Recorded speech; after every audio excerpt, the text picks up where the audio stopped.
DD Tamil நேயர்களுக்கு வணக்கம். இன்றைக்கி நம்ம இது வந்து ஒல்லியாக இருந்தாலும் சரி குண்டாக இருந்தாலும் சரி, முக்கியமாக ஒரு 30 வயசுக்கு மேலே உள்ளவங்களுக்கு தான் இது வந்து வரும். அதுக்கு முன்னால் வர்றதுக்கு வாய்ப்புகள் இல்லை. என்ன சொல்கிறேன்னா, இது சூப்பர்ஃபிஷியல் வெயின்ஸ்ன்னு நம்ம சொல்கிறோம். அதாவது காலில் வந்து நரம்பு சுற்றி இருக்குதுன்னு சொல்லுவோம்.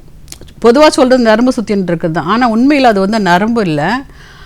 இரத்த குழாயில் நமக்கு தமனி சிரைன்னு 2 இருக்குது இல்லைங்களா. இந்த சிரை அப்படிங்கிறது வந்து தான் வந்துட்டு இந்த கெட்ட ரத்தத்தை எடுத்துகிட்டு போகிறது. ஸோ அது வெயின்ஸுன்னு நம்ம சொல்கிறோம். இந்த வெயின்ஸ் வந்துட்டு மேலே பச்சையாக தெரியும் பாருங்கள். அது வந்துட்டு கொஞ்சம் அதிக அளவில் காஃப் மசில் கண்டக்கால் சதையிலையும் இல்லை தொடையிலையும் கொஞ்சம் அதிகமாக தெரியும். இதை தான் வந்து நம்ம சொல்லுவாங்க, காலில் எனக்கு நரம்பு சுற்றின மாதிரி இருக்குதுங்கன்னு. இன்னொன்று கூட சொல்லுவாங்க, என்னென்னா சிலந்தி வலை மாதிரி இருக்குது.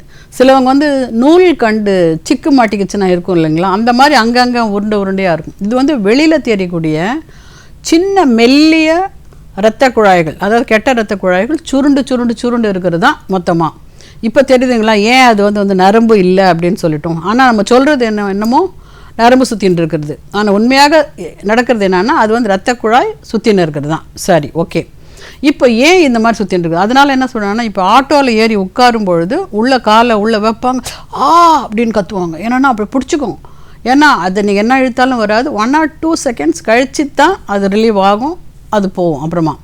ஆனால் நீங்கள் என்ன தேய்ச்சி விட்டாலும் மடக்கினாலும் ஒன்றும் பண்ணாலும் முடியாது, அப்படி ஒரு பெயின் வரும்.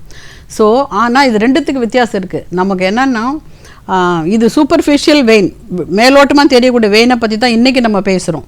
நம்ம ஏற்கனவே டீப் வெயின் த்ராம்போசிஸை பற்றி நம்ம பேசியிருக்கிறோம். ஏன்னு கேட்டால் அது ஆழமாக உள்ளே இருக்கிற இரத்த குழாய்களில் வரக்கூடிய கேட்ச் வந்துட்டு நம்ம சொல்லியிருக்கோம். இப்போ வந்து அதை பற்றி பேசலை, சூப்பர்ஃபிஷியலாக வெளி ஓரமாக இருக்கிறது தான் பற்றி பேசுகிறோம்.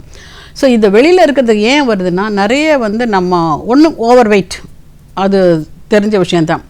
செகண்ட் திங், யாரெல்லாம் ரொம்ப நாள் நிற்கிறாங்களோ, சிலவங்களுக்கு இப்போது ஒரு கான்ஸ்டபிள் வச்சுக்கோங்களேன், டிராஃபிக் போலீஸ், அவங்களுக்கு வேலையே நிற்கிறது தான், ரைட்டு.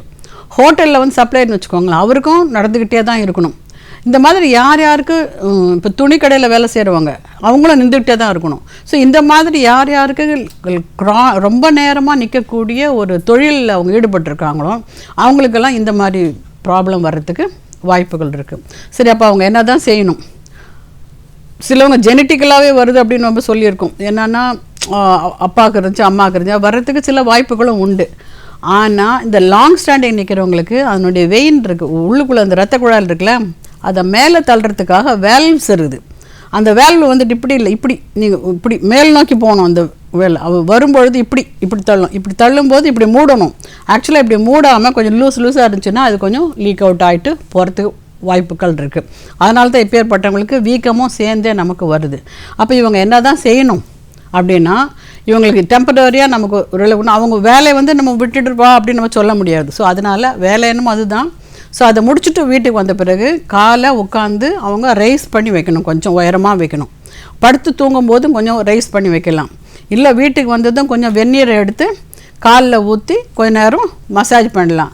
ஒன்று முக்கியமான விஷயம் கவனிக்க வேண்டியதுன்னா, நீங்கள் மசாஜ் பண்ணலான்னா நீங்கள் உங்கள் உடல் தானேன்னு சொல்லி இஷ்டம் போலெல்லாம் பண்ண முடியாது. அதனால் கீழேருந்து மேலே நோக்கி தள்ளி விடணும். ஏன்னா அதுக்கு டிஃபிகல்ட்டி என்னன்னா, மேலே தள்ளுறதுக்கு தான் டிஃபிகல்ட்டி. அந்த டிஃபிகல்ட்டிக்கு நீங்கள் வந்துட்டு சப்போர்ட் பண்ணுறதுக்கு என்ன பண்ணணும்னாக்கா, நீங்கள் வந்துட்டு அதுக்கு மேல் நோக்கி தள்ளணும். கீழே வந்து தள்ளிட்டிங்கன்னா ப்ராப்ளம் அதிகமாகும். அதனால் ஒரு எண்ணெயோ எந்த எண்ணெய் போட்டாலும் கூட பரவாயில்ல, ஆனால் அந்த எண்ணெய் வந்து it's not going to act inside the body. ஆனால் என்னன்னா, ஒரு எண்ணெய் இருக்கிறதுனால வெறும் கையில் தேய்க்கும்போது ஸ்மூத்தாக போகாது. எண்ணெயில் இருந்துச்சுன்னா லியூப்ரிகேஷன் நல்லா வரும், நீங்கள் மேலே நோக்கி தள்ளலாம். ஸோ இந்த மாதிரியான வரக்கூடிய நோய்களுக்கு வந்துட்டு ஹமாமெலிஸ் அப்படிங்கிற மருந்து வந்து நம்ம ஜென்ரலாகவே யூஸ் பண்ணுறாங்க ஹோமியோபதியில். நீங்கள் ஒரு ஹோமியோ டாக்டரை பார்த்தீங்கன்னாக்கா, அவங்க வந்துட்டு அப்பர் பாடியில் இருக்கா, லோவர் பாடியில் இருக்குதா, ரைட்டில் இருக்குதா, லெஃப்டில் இருக்குதா அப்படின்னு பார்த்து தனித்தனியான மருந்துகளை அவங்க தேர்வு பண்ணி உங்களுக்கு கொடுப்பாங்க. அதை நீங்கள் சாப்பிடும்பொழுது கண்டிப்பாக உங்களுக்கு அதிலேருந்து நிவாரணம் கிடைக்கும். நன்றி, வணக்கம்.